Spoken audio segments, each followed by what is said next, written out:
Des répressions, le Conseil supérieur de l'audiovisuel de la communication en République démocratique du Congo œuvre-t-il à l'existence de la liberté de presse? Le ministère des Médias est chargé de la réglementation. Nous sommes chargés de la régulation. Il arrive des fois où ils estiment que ce qui se passe dans les médias, c'est une flagrance, c'est une violation de la loi. Et sur base de cette loi-là, ils prennent parfois des mesures conservatoires. Soutient-il le journalisme dans le contexte d'un pays en voie de consolidation? Le journaliste congolais pose quand même problème. La faiblesse de la profession des journalistes en RDC, c'est son extrême, je dis ça, son extrême porosité. N'importe qui peut y venir, n'importe qui. Tous ceux qui ont raté leur destin peuvent venir se réfugier dans notre profession. Tito Ndombi, invité de ITW.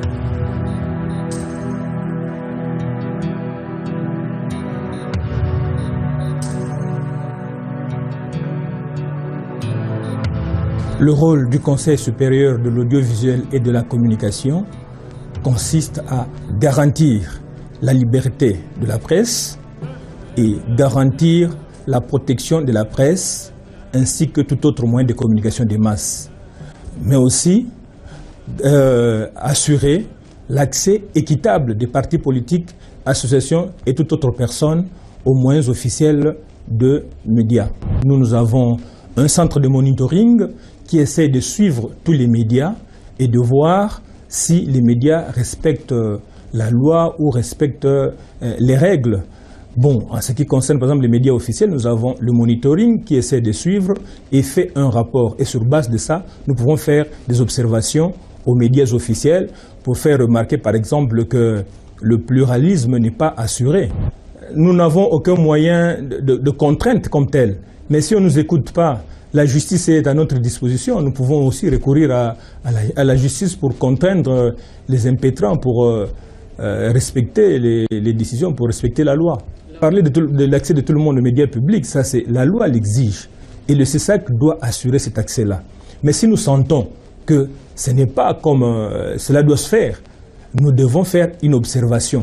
D'abord aux médias officiels. Et si les médias officiels ne respectent pas, mais écoutez, nous pouvons toujours recourir à la justice. Elle est une personne sourde. Voilà, madame, et appeler le président, ils viendront. S'il vous plaît, admettons que c'est un discours une question congolo-congolaise. C'est très grave. Mais la démocratie est une valeur universelle. On peut terminer comme ça. Merci. Nous sommes très regardants parce que, vous savez, aujourd'hui, quand vous êtes un média, ça sert à quoi d'organiser des émissions de débat qui vont dans le même sens, à sens unique? Il faut toujours une contradiction. Quand il n'y a pas de contradiction, ce n'est pas intéressant. C'est l'observation que nous faisons à tous les médias. Maintenant que nous sommes en train de faire une tournée dans différentes rédactions, nous sensibilisons tous les médias à cela. Il faudra que quand on fait un débat, qu'il y ait une contradiction. Quand il n'y a pas de contradiction, c'est un média à sens unique. Quand on fait des déclarations à sens unique, vous êtes sur le plateau et le présentateur et les invités, tous ont la même opinion, ça c'est pas une émission, ça c'est pas une émission de débat, ça n'a pas de sens, ça n'a pas de place dans les télévisions. Nous qualifions les journalistes de dérapage. Bon, dérapage c'est quand on ne respecte pas l'éthique et la déontologie. Les journalistes ont des devoirs. Et les journalistes ont des droits, mais aussi des devoirs. Mais malheureusement, c'est quoi? Les journalistes ne pensent qu'à ses droits, mais les devoirs, ils ne respectent pas. Ils ne respectent pas les devoirs, ils ne savent pas qu'il a des devoirs aussi. Il doit donner une information équitable, une information équilibrée, une information pluraliste. Il doit respecter la vie privée des gens. Il ne peut pas aller fouiller dans la vie privée. Et ça, c'est le code de déontologie fixe tout cela. Et quand les journalistes sortent de ce code-là, à ce moment-là, on considère que c'est un dérapage. Et à ce moment-là, nous sommes prêts à sanctionner en collaboration avec les organisations professionnelles qui sont chargées justement de l'autorégulation, comme l'OMEC et l'UNPC. Nous avons été saisis par les mandataires publics qui estimaient qu'ils étaient victimes de harcèlement de la part d'une certaine presse. Bon, à ce moment-là, nous avons invité aussi les responsables des associations professionnelles avec qui nous avons discuté de ce problème pour voir comment essayer un peu de discipliner, d'encadrer la profession. Parce qu'il ne faut pas dénoncer pour dénoncer, il faut dénoncer des faits. On ne couvre pas. Quand on invite les journalistes, quand on invite les journalistes ici, c'est pas pour couvrir, par exemple, les méfaits dans le chef des mandataires. Mais il ne faut pas dénoncer pour dénoncer. Il faut avoir des faits. Quand les faits sont clairs, les faits sont vrais, à ce moment-là, le journaliste n'a pas de problème avec nous. Mais si on constate que ce qu'il dit n'est pas vrai, la calomnie, ça peut détruire la carrière d'une personne alors qu'il n'a commis aucune faute. Et ça, c'est pas bon pour un journaliste. À ce moment-là, nous l'invitons ici, soit il est dans une séance, on le soumet à une séance pédagogique pour lui montrer ses fautes, les dérives qu'il commet, qu'il doit désormais éviter. Ou alors, si la faute est vraiment grave, à ce moment-là, souvent, il y a une gamme de sanctions pour les médias qui laissent diffuser ce genre d'informations, qui publient ce genre d'informations. Bon, les sanctions pour les médias, nous, en ce qui concerne, par exemple, pour les médias audiovisuels, nous pouvons interdire une émission, nous pouvons supprimer une émission. Nous pouvons interdire, nous pouvons supprimer, et nous pouvons frapper d'embargo tout intervenant dans les médias pour une période allant jusqu'à 3 mois. L'UNPC a une commission de discipline au sein de l'UNPC pour essayer un peu de suivre les professionnels. Donc en fait, les professionnels, c'est l'UNPC qui suit. Nous sommes en train de suivre les médias. Mais en suivant les médias, nous suivons tout intervenant dans les médias. Parce que si, par exemple, un homme, ça peut être un acteur de la société civile, ça peut être un acteur politique. S'il vient, il veut faire des déclarations, incitation à la haine, incitation au trouble, tout ça. Donc nous assurons la liberté d'expression, la liberté de la presse, mais sous réserve de l'ordre public. Donc nous faisons, parce que nous avons entre autres attributions de veiller au respect de la loi. C'est parmi nous les attributions de CESAC. Quand quelqu'un viole la loi, dans les médias, à travers les médias, nous sommes obligés d'intervenir. Ceci s'impose à tout le monde. Ce ne sont pas les médias de l'opposition qui sont visés, je le confirme ici.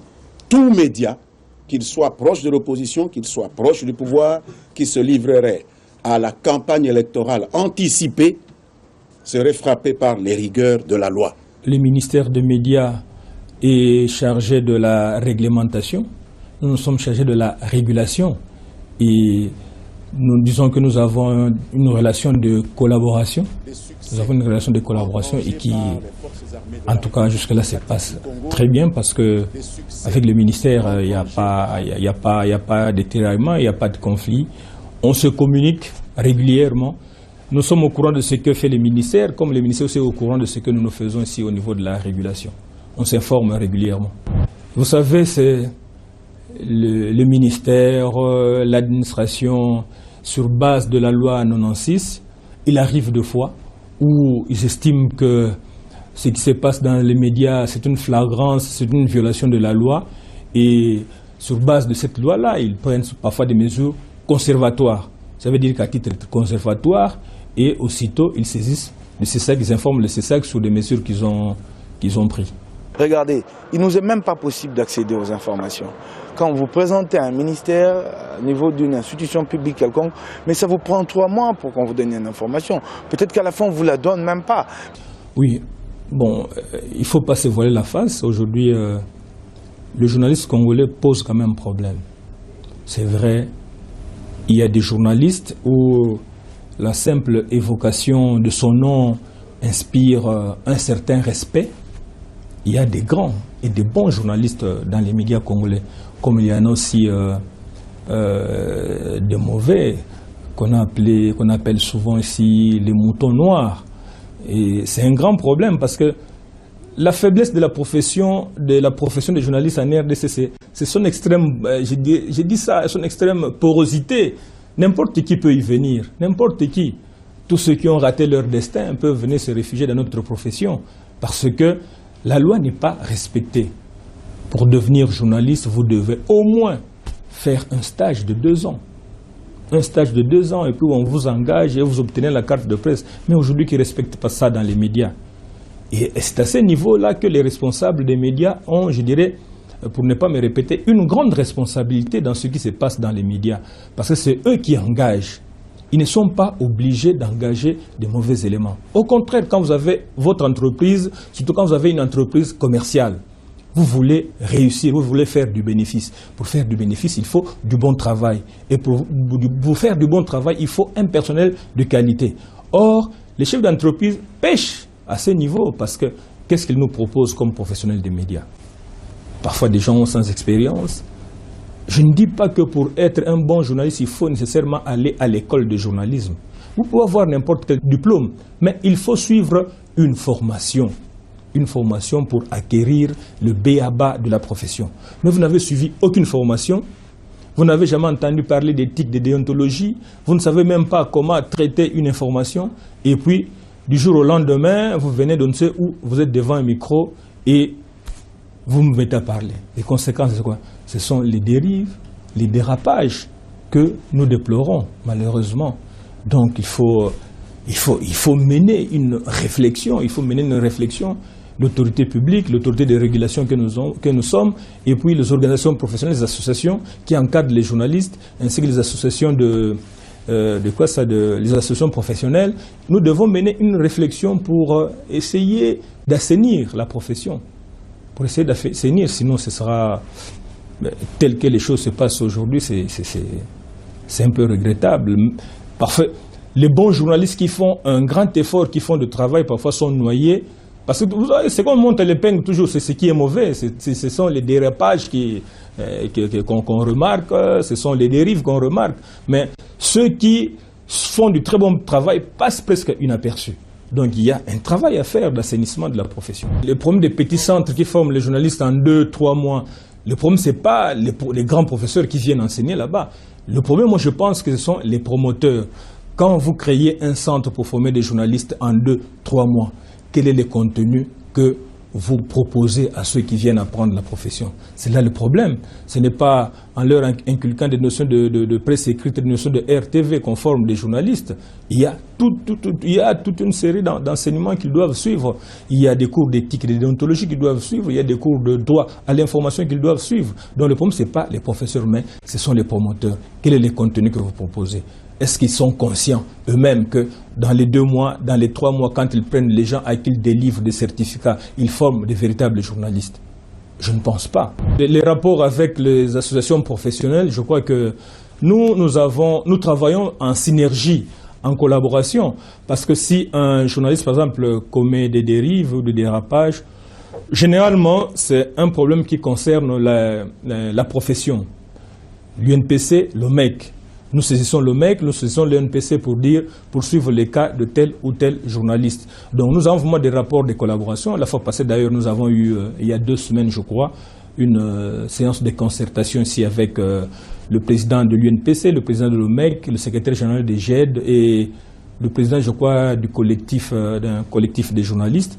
Nous avons essayé de voir ensemble comment encadrer la profession pour essayer un peu de prévenir, travailler en amont, au lieu d'attendre toujours que les journalistes commettent des dérives, commettent des dérapages pour sanctionner. Nous voulons travailler en amont et essayer de les encadrer du point de vue de l'éthique, du point de vue de la déontologie, parce que souvent, c'est là où se pose le grand problème dans la profession. Avis de conformité des médias veut dire tout simplement ceci.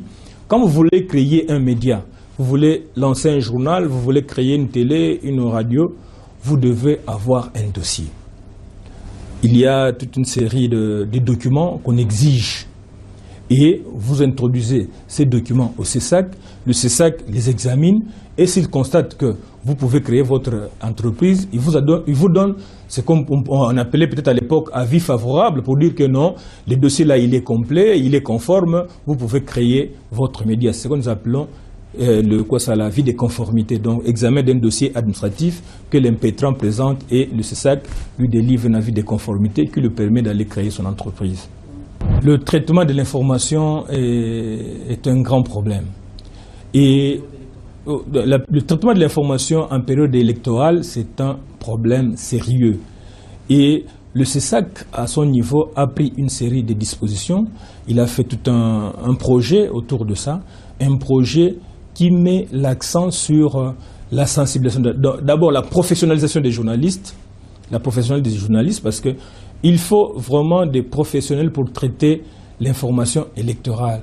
Sinon, vous savez, les périodes électorales, ce sont les périodes que ce soit la pré-campagne, la période de la campagne ou même la proclamation des résultats, c'est souvent des périodes très très tendues.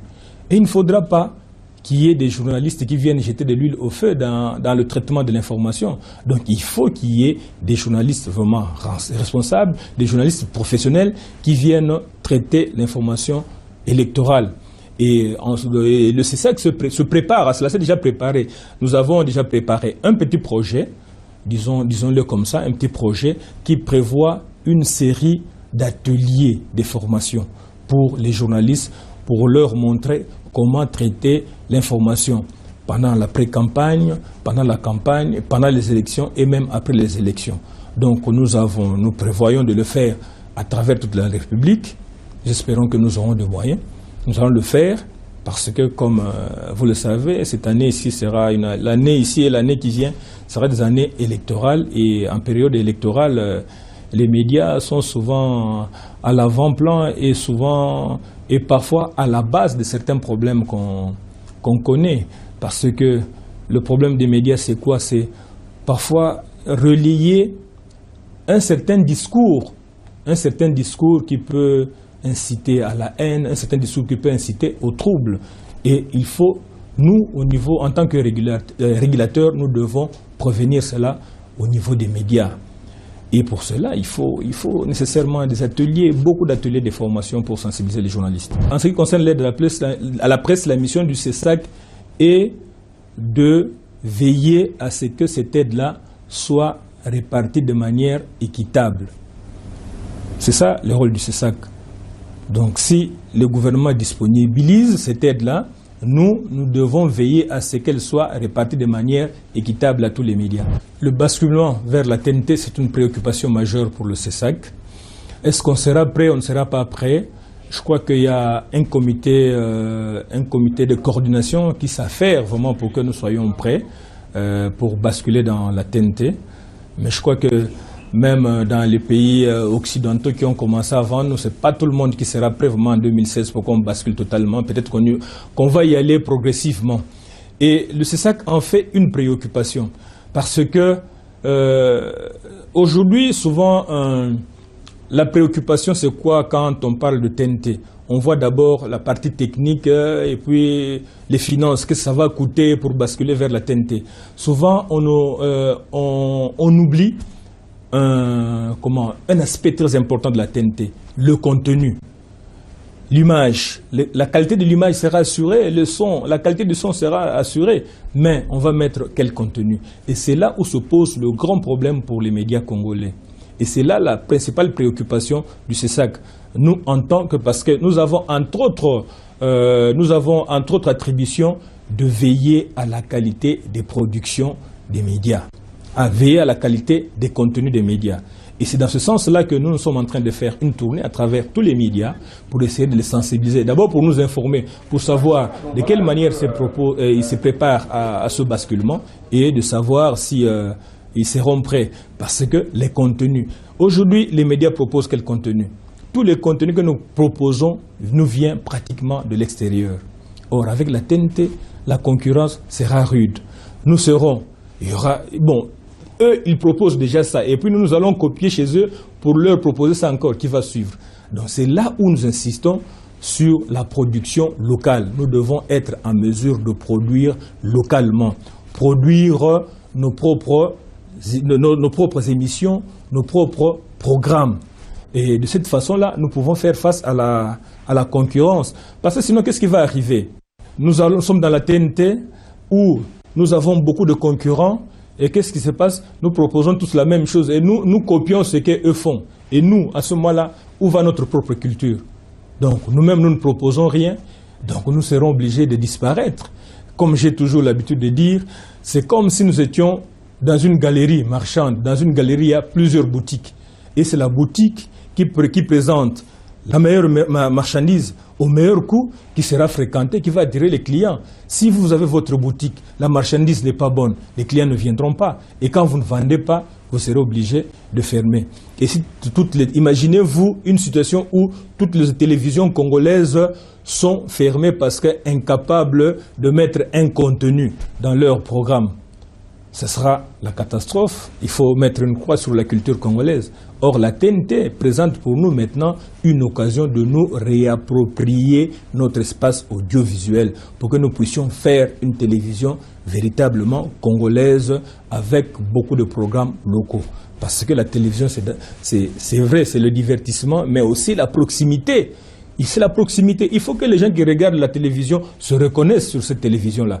Mais si vous regardez, vous ne reconnaissez pas vous. Chaque fois quand vous ouvrez une télévision congolaise, vous ne voyez que des documentaires où on parle de Tasmanie ou je ne sais moi de quoi, où on ne parle pas de Bukangalonzo, où on ne parle pas de Yaouma, tout ça. Mais on est dans quelle télévision? Donc à ce moment-là, nous allons nous effacer. Les spots publicitaires posent un problème sérieux.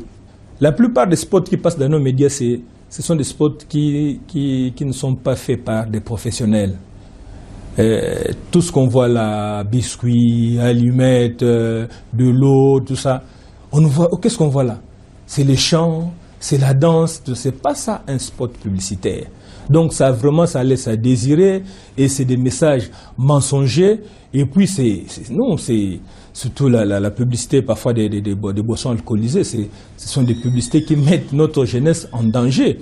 Et nous nous sommes fait le devoir. Nous avons fait de la publicité une des préoccupations au centre de l'action du CESAC en ce moment-ci. Nous avons commencé par organiser des journées pédagogiques sur cette publicité. Et maintenant, comme la loi l'exige, toute publicité, avant qu'elle ne soit diffusée, elle doit obtenir l'avis du CESAC. Donc les médias doivent s'interdire de diffuser des publicités qui ne sont pas revêtues de l'avis du CESAC.